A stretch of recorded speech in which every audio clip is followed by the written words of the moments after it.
Bonsoir les amis, bienvenue dans ce nouveau JT du grenier, toujours réalisé sans montage et sans trucage, avec la mise au point sur mes trois petits singes de la sagesse, mes marmottes, ma boule de cristal, puisque je ne peux pas y mettre mes poules qui vous saluent bien bas. Et cette semaine, on va parler dans un petit JT bien rapide du dernier rapport qui a été remis à Ursula von der Leyen par l'ancien président finlandais sur la résilience nécessaire au niveau européen et notamment la préparation des populations civiles à cette résilience. Alors d'ailleurs, sur Ursula von der Leyen, la présidente de la Commission européenne, a fait évidemment mention des dramatiques inondations qui ont frappé la ville de Valence en Espagne, pour montrer à quel point les États, quand la catastrophe est majeure, peuvent avoir du mal à apporter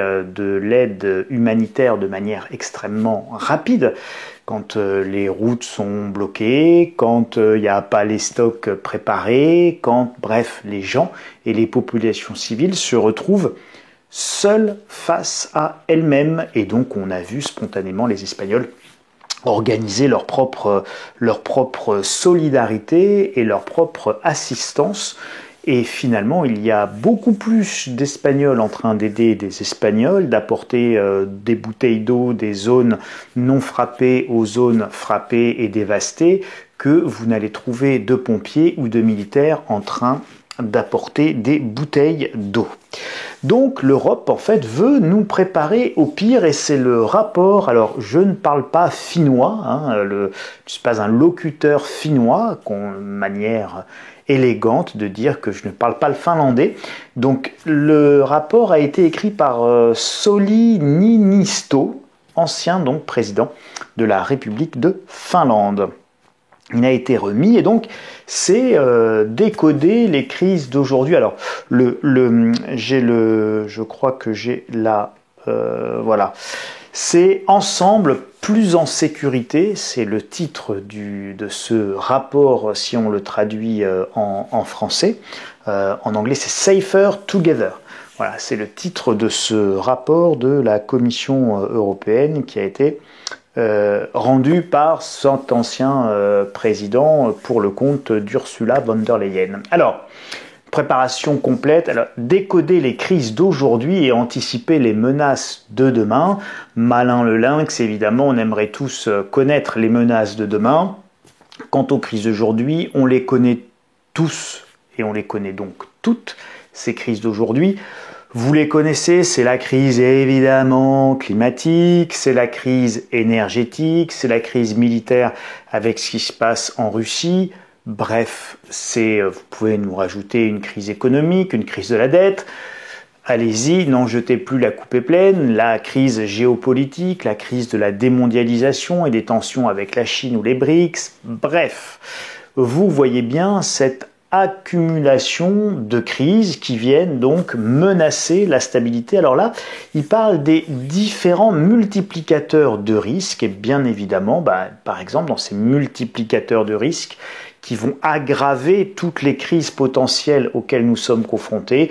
Il va marquer par exemple l'intensification de la concurrence stratégique, les effets déstabilisateurs du changement climatique ou des nouvelles technologies de rupture. C'est par exemple, regardez ce qu'on est capable de faire avec les drones, en transformant des petits drones en vecteurs explosifs majeurs. Enfin bref, on est confronté à des choses qui sont assez fortes, si vous voulez, assez imprévisibles, et avec vraiment des capacités à passer de faire peu de dégâts à faire des dégâts majeurs. Je ne vous parle même pas d'une cyberattaque potentielle ou ce genre d'événements possibles. Donc voilà, c'est un petit peu toute cette longue liste de risques qu'ils vont évidemment définir et mettre, etc. dans ce rapport qu'on va balayer rapidement. Alors, Bon, vous voyez, l'ordre mondial fondé sur des règles, comprendre les règles du camp occidental et du camp américain, se fragmente, ce qui réduit la base d'une coopération multilatérale, évidemment. Ça, vous le voyez, c'est ce qu'on appelle la démondialisation. Les phénomènes météorologiques extrêmes, eh bien, on vient d'en vivre un en Espagne, deviendront de plus en plus fréquents et intenses en Europe. Donc ça veut dire qu'il faut effectivement avoir une notion d'adaptation, mais aussi de préparation face à ces aléas. Depuis l'invasion brutale de l'Ukraine par la Russie, la menace pour la sécurité représentée par la Russie est à son niveau le plus élevé depuis la fin de la guerre froide. Nos sociétés et nos économies ouvertes et connectées font de plus en plus l'objet de campagnes hybrides brutales, cyberattaques, manipulation de l'information, ingérence étrangère, actes de sabotage et des cas de migration instrumentalisé, où on se sert évidemment de la pression migratoire comme d'une arme. Ça avait été le cas de la Turquie ou de la Biélorussie, me semble-t-il, il n'y a pas très longtemps. La concurrence stratégique sur les matières premières, les technologies de rupture et l'influence mondiale s'intensifie. Un arc traversant des zones importantes marquées par la fragilité, l'instabilité, les conflits, et la guerre s'étend au sud et à l'est du territoire de l'Union européenne. Il demeure essentiel de renforcer les travaux sur tous les volets de l'action dans le cadre de l'approche globale des migrations et d'assurer un contrôle efficace des frontières extérieures de l'Union européenne par tous les moyens disponibles, y compris avec le soutien de l'Union européenne, conformément au droit de l'Union et au droit international. Une autre pandémie reste une possibilité distincte à laquelle il convient de se préparer compte tenu de la possibilité de transmutation des virus animaux et de l'accélération des innovations biotechnologiques facilitant le développement d'agents pathogènes synthétiques. Waouh! Effectivement, va falloir vous mettre de côté quelques boîtes de conserve, les copains. Les recommandations du rapport. Alors, je vais passer rapidement, vous ferez arrêt sur image et puis vous les lirez toutes. Donc il y a plein de choses, on va mettre en place en gros des services de renseignement européens pour surveiller, quantifier, remonter l'information, l'analyser, la partager, etc., etc. Bon bref, il y a plein de choses possibles et imaginables, plus ou moins transverses. Vous regarderez. C'est surtout sur les diapositives suivantes que je voulais m'arrêter et discuter avec vous, avec notamment ce chapitre 4, donner aux citoyens les moyens d'agir en tant qu'épine dorsale de la résilience et de la préparation sociétale. Je trouve ça très intéressant comme approche. Alors pour ceux qui lisent la version écrite de mon site Insolentiae, qui ne se contente pas que des vidéos YouTube, vous avez tous mes articles qui se terminent quasiment par préparez-vous. Et oui, parce que un homme averti en vaut deux, mais un homme préparé en vaut quatre. Voilà quelle est ma petite maxime. Et donc la préparation, c'est quelque chose de clé, que ce soit en gestion patrimoniale, on va préparer sa retraite, on va préparer l'achat de sa résidence principale, on va préparer bien entendu l'achat de sa nouvelle voiture, on va préparer en mettant de côté les études de ses enfants. Donc quand on a une gestion patrimoniale, une gestion des finances d'une famille, eh bien la préparation, c'est quelque chose qui doit être évident, d'accord? Et donc cette préparation, elle renvoie à une notion de prévoyance. Et la prévoyance, c'est prévoir que globalement, tout ce qui va pouvoir foirer, va foirer. Et donc, vous ne savez pas ce qui va foirer. Vous dites juste que je sais qu'il y a une probabilité non négligeable pour qu'à un moment donné, je doive enchaîner tuile sur tuile. Et donc, il y a des tuiles contre lesquelles on ne peut pas grand-chose, mais il y a des tuiles contre lesquelles on peut un petit peu plus, et on y peut notamment en s'y préparant et notamment en prévoyant, par exemple, une épargne de précaution. Je ne sais pas si c'est le chauffe-eau qui va casser, si c'est la machine à laver, la vaisselle, le linge ou la gazinière qui va me lâcher en premier, ou alors encore mon nouveau frigo.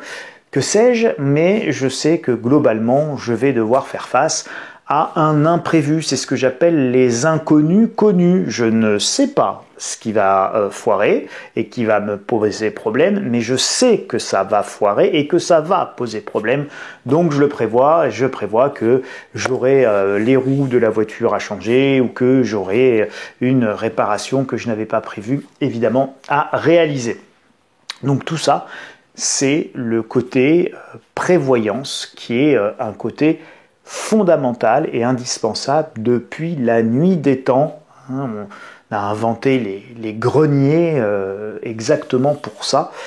C'était les réserves de grains pour avoir de quoi évidemment semer l'année suivante. Donc il faut mettre de côté et évidemment pas manger toutes ces récoltes. Donc mieux protéger les citoyens en renforçant leur résilience et leur capacité à contrôler la situation. Eh bien, quand vous êtes prêt, vous avez à votre disposition un certain nombre d'options. Vous avez une batterie chargée pour alimenter en urgence votre téléphone portable et pouvoir continuer à recevoir des informations ou une radio d'urgence. Vous allez avoir à votre disposition un peu d'eau. Vous allez avoir à votre disposition des médicaments. Vous allez avoir à votre disposition un certain nombre d'outils, que ce soit des balais, des raclettes ou des sacs poubelles pour nettoyer, que sais-je. Bref, vous allez avoir un certain nombre d'outils, et peu importe, je ne vais pas me lancer dans une liste à l'après-vert, vous allez avoir un certain nombre d'outils et ces outils vont être autant d'options à votre disposition et ça va directement venir influencer votre capacité à contrôler la situation. Et si vous êtes capable de contrôler la situation qui vous concerne directement, eh bien vous êtes évidemment capable de faire beaucoup plus preuve de résilience. Et si vous avez de quoi vous alimenter, de quoi vous soigner, de quoi assurer le basique, c'est-à-dire le boire, le chauffer, le manger pour votre foyer, eh bien évidemment c'est autant d'éléments sécurisants pour vous, pour votre cellule familiale, pour éventuellement l'entourage que vous allez pouvoir aider autour, et donc pour votre gouvernement qui peut avoir du mal à un moment donné à intervenir et à acheminer les secours, que ce soit aux États-Unis, que ce soit en Espagne aujourd'hui, que ce soit en France quand les catastrophes sont absolument terribles.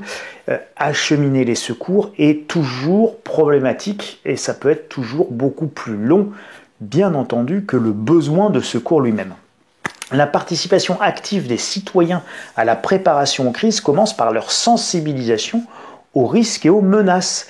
Et donc ça, c'est pas du pessimisme, c'est juste qu'il y a des risques, des menaces.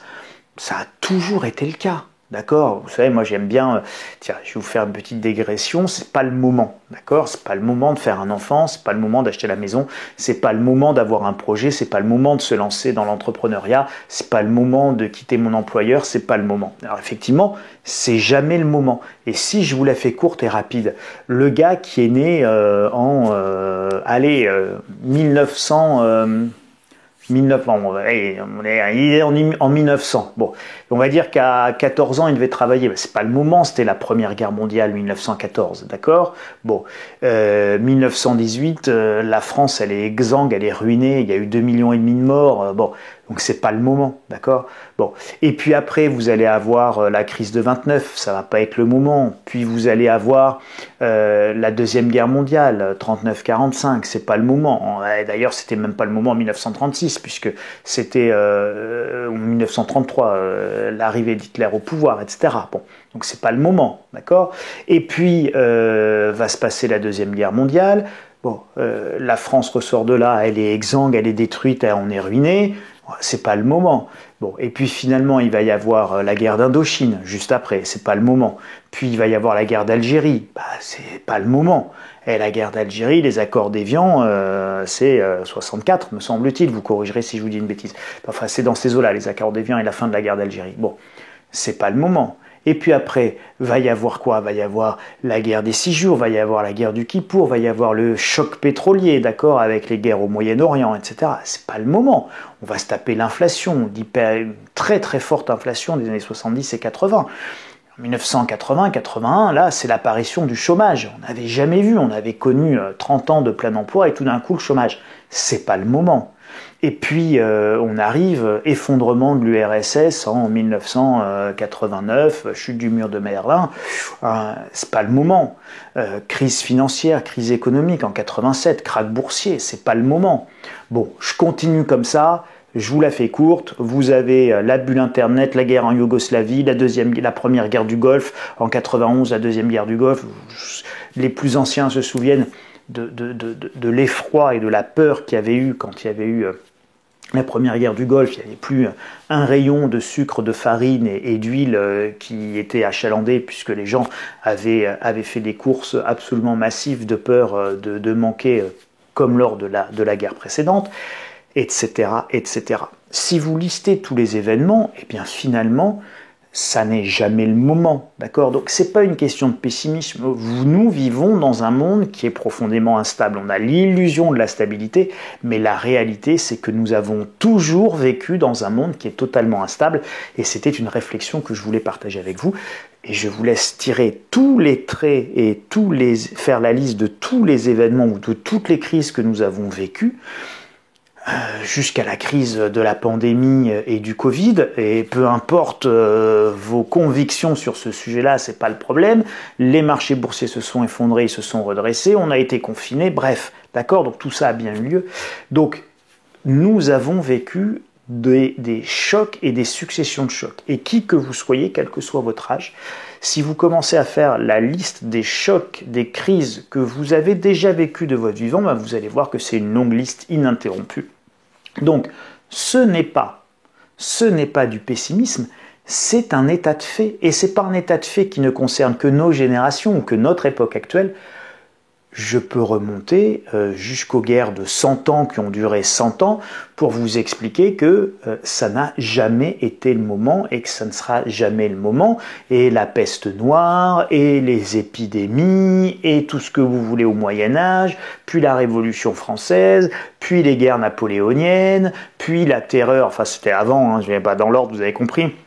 Puis la terreur, la guillotine, la guerre contre les guerres de Vendée, enfin... C'est jamais le moment, d'accord?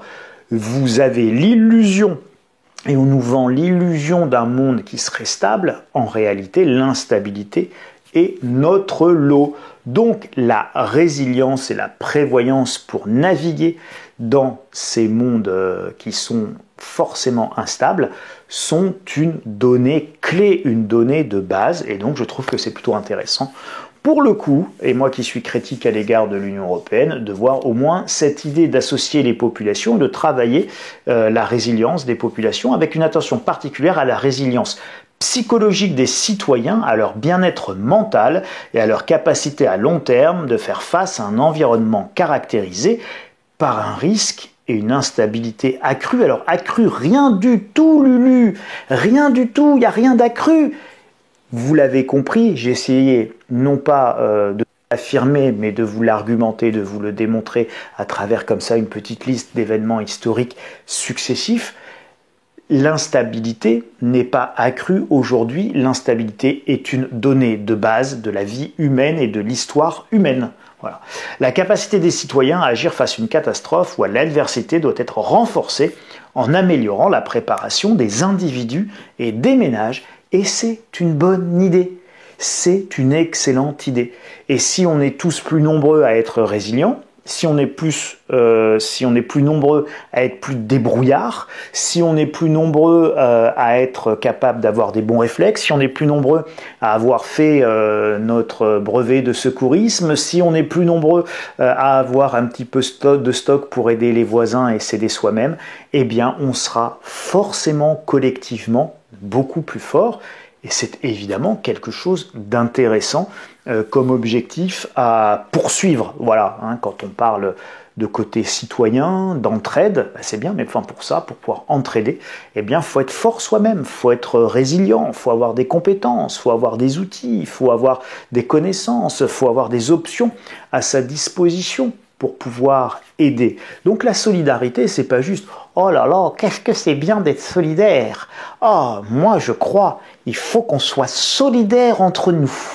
Et oui, mais être solidaire entre nous, c'est très très bien. Mais ça, c'est un mot creux. Quand je vous dis « Ah, moi je suis solidaire », ah, moi je suis solidaire des Espagnols à Valence. Hein. Oh là, solidaire. Alors, solidaire, mais en plus, pensez pour les Espagnols de Valence. Force, courage à nos camarades de Valence, ok? Et donc, rien, ok? Donc, aider, c'est pas juste dire faut être solidaire. Aider, ça nécessite évidemment d'avoir les moyens et les capacités à agir. Eh bien, les Espagnols montrent par les faits comment ils s'y prennent, comment ils font pour s'aider eux-mêmes et aider leurs voisins. Et encore une fois, je trouve qu'il y a de très très belles images avec ces milliers de gens qui vont aider leurs voisins de l'autre côté et dans les zones dévastées à essayer de nettoyer et de retrouver un semblant de vie normale. Voilà. Donc l'idée est plutôt bonne. La résilience psychologique, c'est vachement important. Vous avez vu les dégâts qu'ont occasionné les confinements, le Covid, etc. Ça a entraîné des vraies conséquences de détresse psychologique. Donc, une mauvaise préparation ou le fait de croire qu'effectivement on ne risque jamais rien et la mort a complètement disparu de nos sociétés, on doit la cacher, on ne doit pas la voir, etc. Eh bien, quand elle fait irruption dans la vie quotidienne, le choc, il est extrêmement fort. Quand on est dans une société de totoches et de totos, forcément, voilà, on se noie dans un verre d'eau. Le drame, c'est quand j'arrive pas à me connecter au Wi-Fi. Donc évidemment, quand je fais une crise de nerfs parce que je ne peux pas me connecter au Wi-Fi, quand il se passe quelque chose d'un peu plus conséquent, la détresse psychologique, elle arrive très très vite, et là c'est tout de suite le syndrome post-traumatique. Améliorer la préparation des citoyens et des ménages, l'éducation des citoyens au risque. Et bah oui, là ça commence évidemment comme ça. L'intégration progressive de la préparation aux crises dans les programmes d'études de l'ensemble de l'Union européenne.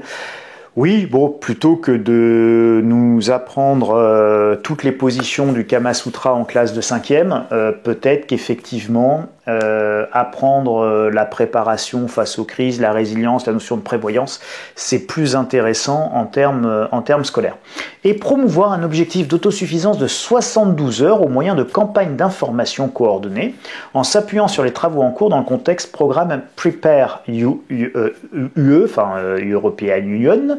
Les ménages dans l'ensemble de l'UE soient préparés à une autosuffisance de base minimale de 72 heures.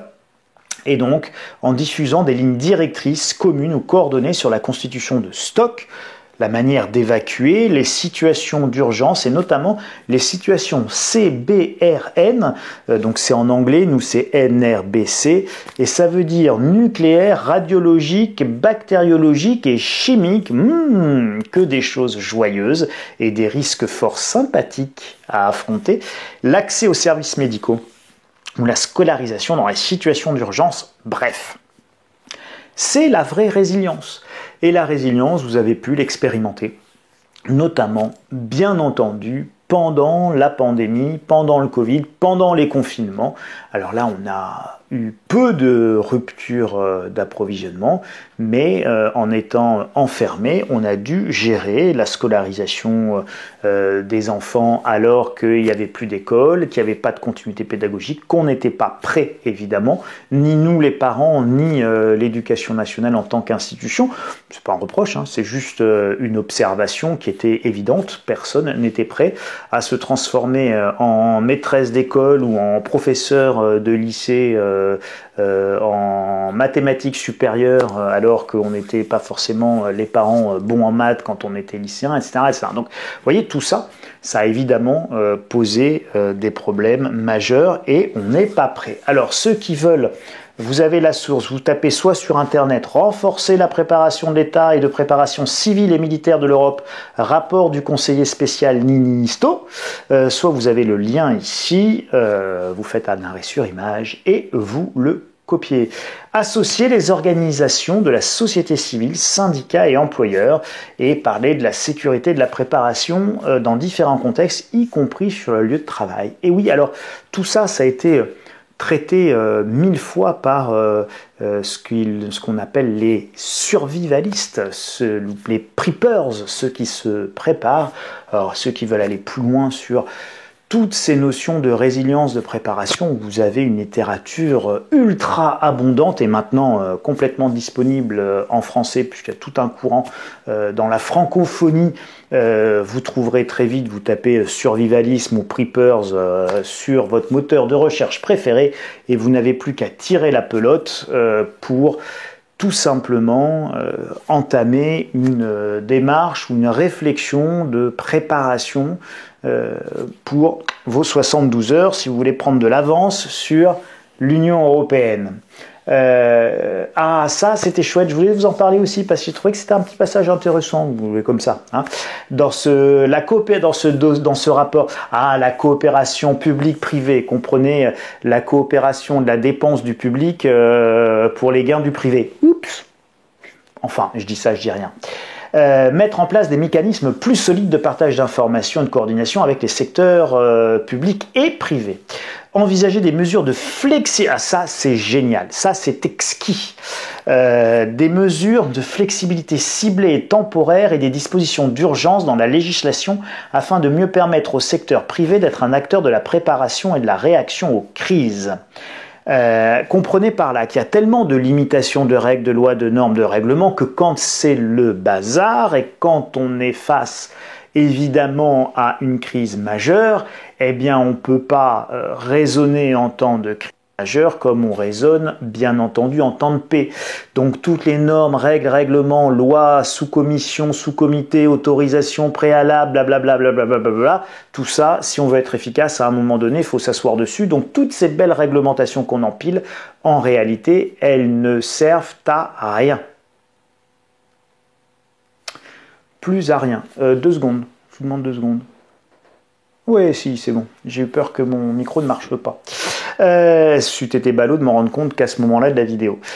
Envisager des mesures de flexibilité, recenser les goulets d'étranglement, examiner de manière exhaustive les cadres législatifs, recenser donc les goulets d'étranglement qu'ils entraînent, les problèmes spécifiques, s'appuyer sur des dérogations ad hoc aux règles en matière d'aide. Bref, il y a tellement de règles, encore une fois, qu'on ne peut plus rien faire. Et donc, élaborer une approche plus structurée et anticipative des dérogations en temps de crise. Donc en gros, comment qu'on fait pour s'asseoir sur tous les bons trucs de technocrates qu'on a mis en place et qui nous empêchent de tout faire le jour où on a vraiment besoin de faire quelque chose? Eh bien vous savez quoi? On annule tout simplement tout ce que les technocrates nous ont pondu comme âneries qui nous empêchent de faire. Et si on pouvait les annuler avant même la crise, eh bien ce serait peut-être de nature à prévenir, dites donc, les crises. Et oui, si on laissait faire beaucoup plus, vous auriez beaucoup plus de dynamisme, de croissance, d'inventivité et donc au final sans doute de résilience dans la société. Et un dernier petit point comme ça que je voulais partager avec vous, s'il vous plaît, soyez gentil, aimable, pudique, que dis-je, discret dans les commentaires à ce sujet pour pas nous faire sauter la vidéo. Accélérer, étendre et formaliser les accords de coopération publique-privée avec la Commission européenne qui ont permis d'accélérer la mise au point et l'autorisation de traitements et de vaccins ainsi que la gestion de la crise énergétique. Et oui, ah là là, qu'est-ce que l'Union européenne a bien géré les vaccins. D'ailleurs, nous attendons toujours le résultat des SMS échangés entre le président de Pfizer et Ursula von der Leyen. Bip. Et qu'est-ce que la crise énergétique a également été bien gérée quand on voit toutes les fermetures d'usines en Allemagne, l'effondrement de l'industrie automobile allemande avec même Volkswagen qui ferme des usines et va licencier 10 000 personnes. On se dit qu'effectivement, le partenariat public-privé dans la gestion de ces deux crises a rudement bien marché. En tout cas, pour les bénéfices de ça a très bien marché, effectivement. Voilà les amis, ce que je pouvais vous dire sur la notion de préparation. Il faut se préparer, ça c'est le flash stratégie, je vous en avais parlé la fois d'avant. C'est important, soyez résilient, pensez votre résilience. Cette résilience, et je voulais terminer là-dessus un petit peu sur ouvrir encore plus le sujet, elle ne doit pas s'entendre qu'à 72 heures de stock, d'accord? Donc c'est très très bien, je critique pas ça, d'accord? C'est super.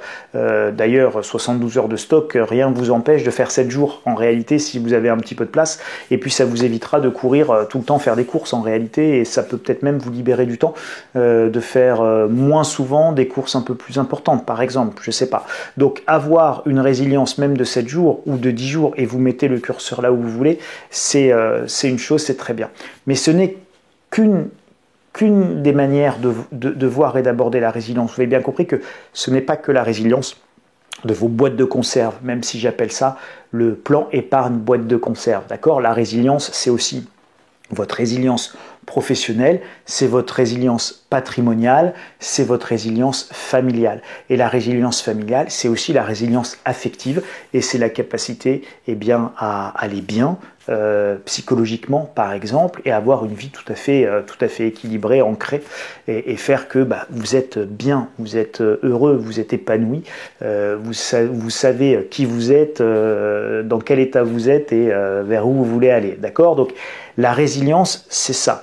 La résilience, c'est aussi sa résilience médicale, d'accord? Donc c'est aussi avoir une certaine santé physique, une certaine forme physique. C'est pas facile et c'est pas donné à tous, mais c'est quelque chose qui se travaille, la résilience de santé aussi, notamment en évitant les mauvaises conduites et les conduites addictives, l'alcool, le tabac, les drogues, quand bien même on les appelle douces ou récréatives, ce qui n'est absolument pas le cas, puisque ça abîme notamment les neurones, et les drogues douces sont en général des drogues lentes. Bref, donc tout ça, oui, moi je vois rarement des fumeurs de Cabanis, je sais que c'est pas le vrai mot, hein, vous avez compris, c'est du code pour YouTube, mais les fumeurs, les aimables fumeurs de Cabanis sont rarement des gens d'une immense vivacité quand ils fument beaucoup. Donc plus que douces, ce sont des drogues lentes. Bref, donc voyez, la résilience, c'est tout un ensemble de phénomènes, et y compris votre résilience professionnelle, la résilience de vos connaissances, de vos compétences. Donc vous voyez, la résilience est un sujet très vaste, et aborder votre vie sous l'angle de la résilience, c'est-à-dire de la capacité à m'adapter, à suivre les évolutions, à encaisser les chocs qui s'imposent à moi, hein. Pandémie, on n'a rien demandé, ni vous ni moi, d'accord? Donc ça s'est imposé à nous, peu importe ce qu'on en pense, ça s'est imposé à nous. Quand vous avez l'invasion de l'Ukraine par la Russie, peu importe ce qu'on en pense, les causes, les origines, tout ce que vous voulez, ça s'impose à nous, d'accord? Et quand le prix de l'énergie explose, on peut être très fâché des mécanismes de fixation des prix européens. J'ai expliqué en long, en large et en travers sur le site Insolentiae, etc. Mais peu importe, là aussi, ça s'impose à nous, d'accord? Donc il y a deux choses, il y a ce qui s'impose à nous, et puis le volet où on peut débattre démocratiquement, essayer de faire avancer les idées, etc. Mais en attendant, ça s'impose à nous. Voilà les amis, donc la résilience, il faut essayer d'en avoir une vision la plus large possible, une vision à 360 de la résilience, dans votre intérêt à vous. Voilà, parce que l'idée, c'est de prendre soin de vous. Eh bien, écoutez, pouce, partage, commentaire, mais toujours gentil, bienveillant, s'il vous plaît, mais débat, et puis que ça apporte quelque chose à la réflexion de tous et de chacun. Vous pouvez vous abonner, activer les notifications, faire la pub sans aucune entrave de cette vidéo. Et puis à dimanche prochain, si le cœur nous en dit les amis. Allez, passez une bonne semaine, prenez soin de vous. Salut les copains.